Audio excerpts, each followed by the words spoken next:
واحمد لو تجيب طاولة مرتفعة ولا شيء عشان الصورة ما تهتز. السلام عليكم.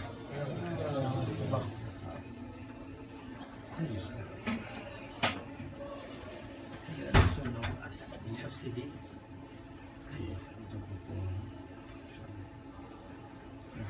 والله بخير. كيف حالك؟ الحمد لله.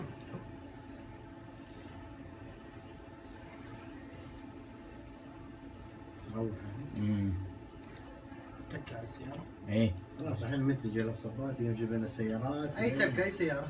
هذا بني من جهة الراكب. لسه شغال في الفيديو. بس هي لك العلامات. شوف دخل بين الصبات الحين. شوف تابعوا في نفس موقع التفجير بالضبط.